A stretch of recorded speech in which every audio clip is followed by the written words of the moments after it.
viajantes da vida, seja bem-vindo, meu amigo, seja bem-vinda, minha amiga, você que acompanha aqui a nossa playlist do Religião dos Espíritos.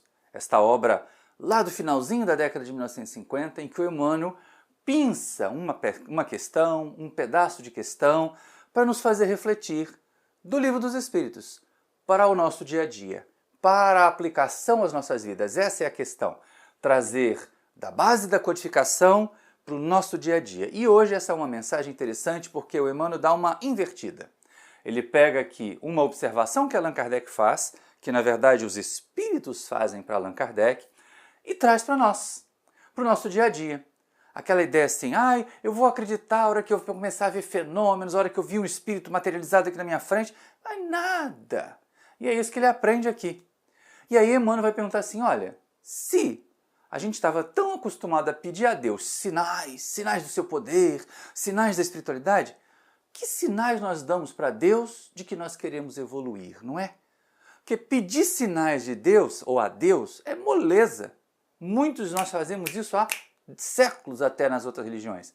Mas quais são os nossos sinais para que Deus perceba que já pode contar com a gente para melhorar esse mundo que nós estamos? Então, como eu estava dizendo, Orientação Espírita, uma mensagem psicografada em 27 de abril de 1959, que pinça aqui a questão 802 do Livro dos Espíritos, que está lá na Lei do Progresso. É a última questão que trata da Lei do Progresso. E é bem interessante porque a gente pode pensar assim, Kardec faz uma pergunta, recebe uma resposta, mas o Emmanuel vai lá no finalzinho, mas não é no finalzinho mesmo, para poder colocar para nós o assunto que ele quer tratar aqui no Religião dos Espíritos. Olha só que interessante a pergunta, a resposta e o mote que o Emmanuel foi buscar. Visto que o Espiritismo tem por marcar um progresso da humanidade, por que não apressam os Espíritos esse progresso por meio de manifestações tão generalizadas e patentes que a convicção penetre até nos mais incrédulos? Antes de eu entrar na resposta, a pergunta já dá caso para pensar, né? Poxa, se o Espiritismo vai ajudar tanto no progresso, não seria melhor se as pessoas se convencessem logo das ideias, das bases, dos princípios espíritas? E para isso, não seria melhor então que os espíritos acelerassem isso, produzindo um monte de fenômenos? Mas, gente, fenômeno já não vem acontecendo aí há um monte de tempo. Aí olha só o que os espíritos dizem. Desejareis milagres, mas Deus os espalha mancheias diante dos vossos passos. E, no entanto, ainda há homens que o negam, que negam a Deus. Perguntam, conseguiu porventura o próprio Cristo convencer os seus contemporâneos mediante os prodígios que operou? Não conheceis presentemente alguns que negam os fatos mais patentes ocorridos às suas vistas? Não há os que dizem que não acreditariam mesmo que vissem? Não é por meio dos prodígios que Deus quer encaminhar os homens. Em sua bondade, ele lhes deixa o mérito de se convencerem pela razão. Oba! Essa é uma questão interessante. Emmanuel então vai buscar para nós aqui esse amarelinho que eu deixei aqui no segundo slide para a gente pensar, para a gente refletir. Olha, primeiro, pensando lá no primeiro, os fenômenos. Gente, imagina a posição dos planetas, né? Os ciclos todos biológicos, os ciclos da natureza todos ajustadinhos. A gente é que bagunça, a gente é que destrói a natureza e faz o clima ficar bagunçado. Deus não fez nada bagunçado. Isso aí está espalhado, isso aí está acontecendo há milênios. E ainda assim tem gente que não acredita em Deus. Aí a gente vai para o outro embaixo.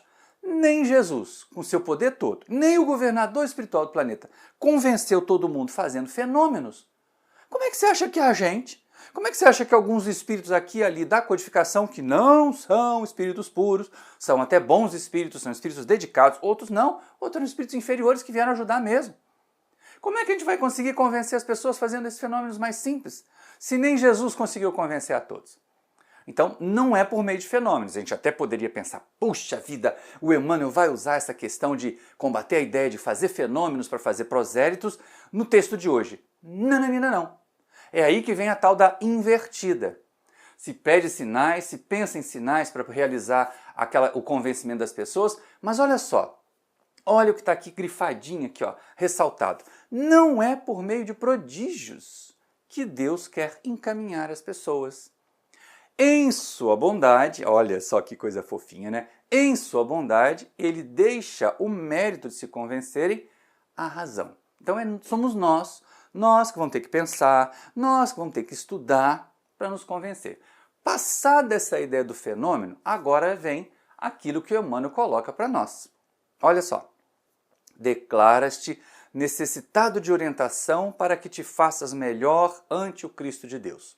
Todavia, o Espiritismo, em nos revelando a vida maior, expõe claramente a essência e o plano das nossas obrigações.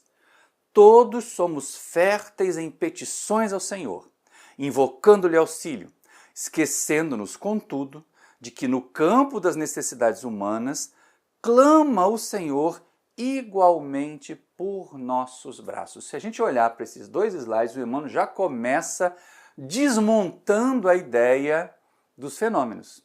Como assim fenômenos, Maurício? Sim, ali, ó. Quando a gente declara que tem necessidade de orientação, eu vou lá perguntar para o meu guia se eu trabalho no orfanato ou se eu vou trabalhar no asilo, eu vou lá perguntar para o meu guia se eu faço o estudo sistematizado ou se eu vou fazer o curso de mediunidade. Calma lá, cara pálida, não é esse o objetivo. Então, assim, se eu receber boas orientações do mundo espiritual, eu vou ser melhor trabalhador. Tem gente que fala isso até hoje e nunca se tornou um trabalhador melhor. Então, o que a gente precisa? O que a gente tem necessidade mesmo de fazer? É pensar ali, olha, nesse roteiro, conhecendo o Espiritismo, a vida maior já apresenta para nós o que a gente precisa fazer. Aí vem o slide de baixo. Todos nós somos pidões, pidões mesmo, férteis em petições ao Senhor, invocando auxílio, pedindo ajuda, mas a gente esquece que o ambiente em que a gente foi colocado a viver é o ambiente certinho para as nossas aptidões e para aquelas outras aptidões que nós vamos desenvolver. Então nós estamos no campo fértil, no campo das necessidades humanas, e essas necessidades pedem que a gente haja, que nós sejamos parte da transformação. Você, meu amigo, se sente parte da transformação desse mundo? Você, minha irmã, se sente parte da transformação? Ou vai ficar esperando o mundo se transformar para depois sair e viver nele? Olha, eu conheci gente assim na década de 1970, no primeiro centro espírita que eu frequentei, que ficou lá até desencarnar e se bobear, alguns estão assombrando o centro ainda até hoje. Então, muito cuidado aqui com essa história de quero ver fenômeno, quero orientação, vou deixar o guia me conduzir. Não é isso que é proposto para nós. E já que o mundo pede, e já que a gente tem aí a observação, a capacidade de perceber, o que será que é esperado de nós? Vem o Emmanuel, então, com a proposta de trabalho. Não da gente ficar esperando sinais de Deus, mas de nós reconhecermos já o trabalho que nos é devido e buscarmos, eu, você, meu amigo, você, minha amiga, buscarmos as tarefas que podem sinalizar aqui para a divindade, para os amigos espirituais, que eles podem contar com a gente para transformar esse mundo num mundo melhor. Olha o que Emmanuel diz. Não peças assim a outrem para que te empreste os ouvidos. Ouçamos o apelo da esfera superior que nos pede melhoria para que o mundo melhore. Do degrau de conhecimento a que te elevas, descortinarás o vale imenso em que se movem nossos irmãos nos labirintos da experiência. Eu ia até adiante, mas eu vou parar nesse slide aqui, porque ele tem tanta coisa para a gente refletir. Olha só, primeira coisa, essa história de ficar fazendo consulta, o Emmanuel diz assim, não peças a outrem os ouvidos emprestados. É assim, eu vou pedir conselho para o guia me dizer o que Deus quer que eu faça. É como se ele virasse um intermediário. Ouçamos nós mesmos. Prestemos atenção ao apelo. Gente, isso é tão bonito. O apelo da esfera superior, né? A gente ali recebendo ajuda, recebendo orientação por inspiração, por perceber. Afinal de contas, doutrina espírita não é doutrina de fé raciocinada? Doutrina espírita não é doutrina que nos propõe o conhecimento? Então, meu amigo, minha amiga, olha só, do degrau de conhecimento que nós já estamos, nós já podemos... É um degrau. Presta atenção que não é um pedestal, que não é os píncaros, né? Não são os píncaros da evolução. É um degrau. Do degrau de evolução que nós já chegamos, do degrau de conhecimento que nós já estamos. A gente já não é capaz de perceber as necessidades do mundo? De perceber que há outras pessoas mais necessitadas do que nós? E o que nós fazemos quando percebemos isso? Ai, eu vou orar para aquele fulano melhorar. E o que a gente faz para a sociedade melhorar? Eu vou orar para que os desabrigados da chuva possam ser socorridos. Eu vou orar para que a guerra termine. Tudo isso faz parte, tudo isso é bom. Ó, continua orando. Mas junta alguma ação a isso. Junte alguma atividade a isso, que é exatamente esse panorama que o Emmanuel vai dar para nós. Diante de tanta necessidade que a gente vê, o que a gente faz? Como é que está o mundo aí à nossa volta? Olha só como é que está o mundo à nossa volta. Muitos enlouqueceram de dor sobre o ataúde de um coração, em troca da qual dariam a própria vida. Outros jazem parafusados em catres de sofrimento. Multidões deles mascaram-se de alegria, despedaçados intimamente por lâminas de aflição e remorso. E outros, muitos, se alistam a serviço das trevas, arrastando-se espantados na lama taciturna do crime. Contempla as estradas que se entrecruzam na sombra. Há quem agoniza no desespero, quem se afoga no vício, quem cambaleia de angústia, quem se requeima sem perceber no fogo da ambição desmedida, quem transfigura a oração em blasfêmia e quem mitiga a sede nas próprias lágrimas. Meu Deus, 2 slides de um monte de gente sofrendo, de um monte de situações de conflito. O que nós fazemos para diminuir isso? Como nós temos ajudado aqueles que se enlouqueceram na dor do luto? Gente, o Espiritismo nos dá tantos instrumentos para tratar de forma suave, gentil, amorosa, a consolação diante do luto. De vez em quando a gente até tenta assim, ninguém morre, não liga para isso não. Sim, mas para aquela pessoa que conviveu tanto tempo com um ente querido e agora não vai estar mais com ele, morreu. A questão é que a gente pode consolar. Morreu, mas não acabou, o que morreu foi o corpo. E a gente vai falando a respeito da possibilidade de comunicação mais adiante. Consolar os que sofrem, consolar os que estão doentes, parafusados ali no catre do sofrimento. Ou então, pior, né, gente, aquelas pessoas que muitas vezes parecem ser as mais sorridentes, as mais bem animadas, quando estão no grupo, no amigo. Fechou a porta de casa, fechou o quarto, são o exemplo da depressão e da tristeza. Quantos humoristas estão depressivos aí? Porque não conseguem permanecer, principalmente o tempo todo no sucesso. É muito importante a gente estar atento a isso. E aí quantas dores, quanto sofrimento, até cair no crime, né? Claro que a gente não vai bater de frente com um criminoso que vem com uma arma na frente da gente, querendo que ele mude, que ele vire uma pessoa boazinha. Não é essa a proposta. Mas observar sim que tem muita coisa para fazer. E não é ir buscar lá longe, não. Olha aqui, no segundo slide. Contempla as estradas que se entrecruzam na sombra, as nossas. O nosso caminho, algumas vezes, vai também se cruzar com o caminho de pessoas em sofrimento. O que nós fazemos quando nós nos deparamos com pessoas em sofrimento? O que nós fazemos com o que cambaleia na dor, com o que está na angústia, com o que está preso no vício? O que nós fazemos? Como nós podemos ajudar? Eu vou lá fazer muito discurso, eu vou lá fazer muita pregação? Também não vai adiantar. Se discurso e pregação adiantasse, nós que estamos assistindo palestra em centro espírita, que já assistimos pregação em outras igrejas, já seríamos anjos. Não funcionou para nós, não vai funcionar para eles.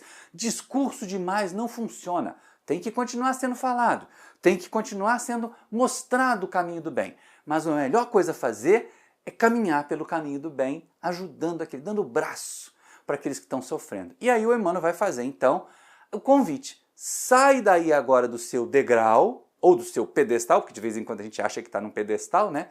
Sai daí do seu pedestal de conhecimento, do pedestal de entendimentos, e vem trabalhar. E vem ajudar. Olha isso. Desce do pedestal em que te levantas e estende-lhes as mãos amigas aos sofredores. Quem sabe? É possível que semelhantes companheiros de luta estejam contigo, entre as paredes da própria casa, envolvidos no nevoeiro da ilusão e da ignorância. Rogam-te socorro na cartilha do exemplo. Rogam-te socorro na cartilha do exemplo, para que se libertem do desajuste a que se escravizam. Não te queixes nem te revoltes, não censures nem firas, ampara-os a todos, como e quanto puderes. Não importa pertençam a outros lares, a outros credos, a outras raças, a outras bandeiras. A caridade, filha de Deus, não tem ponto de vista, não tem ponto de vista, não tem lado, não tem ideologia política. Caridade é filha do amor. E é isso que a gente tem que buscar. Agora, eu achei muito interessante quando a gente soma os dois slides. Porque lá no de cima, o Emmanuel está dizendo para nós que a gente precisa começar a dar ajuda. Principalmente aqueles que estão mais perto. Ó. Eles podem estar na nossa própria casa, desajustados e esperando o nosso exemplo. Então, a melhor maneira de educar pai, mãe, filho, né, de ajudar sobrinhos a crescerem, a evoluírem, é nós darmos exemplo de como se faz para evoluir. Mas aí vem o segundo slide, em que ele faz assim, olha, faz sem reclamar. Não fica apontando os erros e criticando os outros. Ajuda. Aí vem, ajuda como, porque às vezes a gente não tem mais meios além daqueles que a gente já dispõe, e quanto puder. Porque de vez em quando a gente quer resolver o problema do outro, e não é isso não. A gente vai dar uma ajudinha para que o outro, para que a outra resolva o próprio problema. E aí, ó, se lá era na família, aqui é na humanidade inteira, não é? Não importa se essa pessoa está na nossa família, está em outros lares, se ela está em outras crenças, porque tem gente que gosta de ajudar só da mesma religião, em outras etnias ou raças, como o Emmanuel usava naquela época, outras bandeiras. Bandeira ali, ó, gente, tem muito a ver hoje com essas bandeiras políticas que estão flamulando por aí e as pessoas brigam pelas bandeiras e se esquecem do amor. A caridade, filha de Deus, não tem ponto de vista. Então é ajudar todo mundo, fazer o bem sem olhar a quem, como é dito no passado muito remoto lá. E é muito importante. Esses são os sinais que nós podemos fazer para a divindade. Esses são os sinais que nós podemos fazer para a espiritualidade amiga, que está aqui, ó, do nosso lado, doida para encontrar mãos, doida para encontrar vozes, doida para encontrar ouvidos que possam colaborar com eles na prática do bem, na disseminação do amor. E pensa bem, né, gente? Numa sociedade mais igualitária, numa sociedade mais amorosa, numa sociedade mais compreensiva, não vai ter guerra, não vai ter fome, não vai ter ódios, e a gente, progrediu. Nós acabamos ajudando a divindade a promover o progresso desse mundo. E é desse jeito que o Emmanuel vai chamar a nossa atenção. Vamos trabalhar? Vamos colaborar com Deus, em vez de ficar esperando Deus mostrar numa chama, numa sarça incandescente que Ele existe, que cuida da gente? Nós sabemos que Ele cuida da gente, uai. Então vamos pensar aqui, olha só que coisa bacana. Recorda que o Senhor, cada dia, te situa a presença no lugar certo, onde possas servir mais e melhor, no momento justo. Desse modo, não solicites ao irmão do caminho te trace roteiro às atividades, porque o próximo está vinculado a problemas que desconheces. Lembra-te de que somos chamados a ajudar e sublimar hoje e sempre, e de que, se estás anotado entre os homens pela feição que apresentas, perante a verdade serás reconhecido pelo que és. Gente, é muita coisa. Primeiro que Deus coloca assim, presta atenção que a gente está no lugar certo, na família certa, na sociedade certa, no trabalho certo, para poder ajudar com os nossos conhecimentos. Segundo, se a gente ficar nessa de ficar esperando o conselho dos outros, conselho dos guias, conselho do vizinho, conselho do presidente do centro, quantas pessoas ficam assim, eu não vou mais naquele centro não, as pessoas não me deram atenção, não me deram orientação. Mas a gente buscou só a solução dos problemas ou buscou um caminho para solucionar os problemas, o que é muito diferente, não é? Então, não vamos ficar ali solicitando aos irmãos que digam o que a gente tem que fazer, nem os guias. Por quê? Porque muitas vezes o nosso próximo, e aí o irmão de caminhada, né, está ali envolvido com as suas próprias dificuldades. A gente não sabe que dores que o presidente do centro, que naquele dia não falou com a gente, que dores que o médium que não conseguiu atender a nossa solicitação está passando. Podem ser dores muito maiores que as nossas. Então, cuidado com isso. E outra coisa importante é a gente não ficar ali querendo, né, de certa maneira, o aplauso da sociedade. Porque é o que o Emmanuel vai pedir aqui. Vamos nos lembrar que nós somos chamados a ajudar e sublimar, sem ficar esperando aplauso. Hoje e sempre. E guarda aí. Se nós, aqui na sociedade, podemos ser vistos, olha, Maurício está usando uma camisa nova, está na moda, está magrinho. Isso aí é o que as pessoas olham, exterioridade. Isso é o de fora. O que importa é o de dentro. né? Observemos que perante a verdade, ou seja, de lá no mundo espiritual, que não tem máscaras para a gente usar, lá no mundo espiritual nós vamos ser reconhecidos pelo que nós somos. E o que nós somos? Somos pedintes de luz, imploradores de orientações espirituais a toda hora, qualquer coisa, até para decidir se troca de roupa ou não, vai pedir ajuda ao guia. Ou se nós já colocamos assim, olha, estou aqui, meu amigo, me ajuda, mas eu vou ajudar você também. Estou aqui, benfeitor espiritual, pode me usar à vontade nesse trabalho. Ou então vou aprender para poder ajudar nesse trabalho, o que é muito mais interessante, porque de vez em quando a gente faz assim, eu não tenho qualificação para fazer isso, então se qualifique. O que não dá é para fazer um trabalho que a gente ainda não está preparado, então se prepare. E aí o Emmanuel vai terminar chamando a nossa atenção para evitar os aplausos, o reconhecimento, porque olha, o único reconhecimento que deve valer para nós é o do coração quentinho por ter feito bem. É o da consciência tranquila por não ter praticado nada de errado que tenha ferido os outros. Vamos com Emmanuel. Empenha-te, pois, em merecer a aprovação da tua consciência pelo bem que pratiques e pela justiça que faças, pela paz que entesoures ou pela tarefa que realizes. Porquanto, se te devotas ao serviço da perfeição em ti mesmo, perceberás, no que tange ao aprimoramento dos outros, que seja onde for e com quem for, a bondade de Deus fará sempre o resto. E é muito interessante porque assim, no branquinho ali, é o que importa realmente para nós nos sentirmos realizados e a gente parar de ficar querendo resolver o problema dos outros para deixar de resolver o nosso, porque é assim que muita gente faz. Dou tanto pitaco no problema dos outros, sei a solução dos problemas de todo mundo, só não resolvo os meus. Só digo que os meus são difíceis demais. Então, no que tange à evolução dos outros, no que tange ao progresso dos outros, deixe quieto que Deus toma conta. Deus toma conta de mim, Deus toma conta de você, Deus toma conta dele, Deus toma conta dela, de todos nós. E cada um vai cuidar da própria vida, não no sentido de ser egoísta, mas vai pensar o seguinte, o que importa é a minha consciência me aprovar. Se os outros vão bater palma, se os outros vão dizer que eu sou mascarado, não importa. Importa é fazer o bem no limite das minhas condições para que eu tenha a consciência tranquila, a aprovação da consciência pelo bem que eu fiz, pela justiça que eu espalhei, pela paz que eu consegui acumular e pelas tarefas no bem que eu realizei. Meu amigo, minha amiga, só precisa disso. Então, em vez de a gente ficar lá, eu vou lá no centro porque lá tem consulta com o guia vai me dizer o que fazer, em vez de ficar esperando sinais dos céus, em vez de ficar esperando sinais de Deus, dê você um sinal para a espiritualidade que vale a pena ela te ajudar. É uma questão de inteligência. Dê sinais de que a espiritualidade pode te ajudar porque você já está fazendo a sua parte. É só o que esperam de nós. Espero que você tenha gostado desse vídeo. Espero que essas reflexões tenham tocado e causado aquele quentinho de reflexões no seu coração. E se gostou e não é inscrito ainda, se inscreva aí no canal. Acione o sininho para receber as notificações. Se gostou desse trabalho, deixa um like. Se não gostou, pode deixar o dislike. E de um jeito ou de outro, me dá um retorno aí. Faz um comentário aí embaixo. Diga o que você achou. Quais tarefas você já assume para sinalizar para a espiritualidade que está fazendo a sua parte e que eles podem investir em você? Se achar que vale a pena também, só se achar que vale a pena, pega o link desse vídeo e manda para os seus conhecidos para dar um quentinho no coração deles também. Um grande abraço para vocês, muito obrigado pela sua atenção e até o próximo vídeo!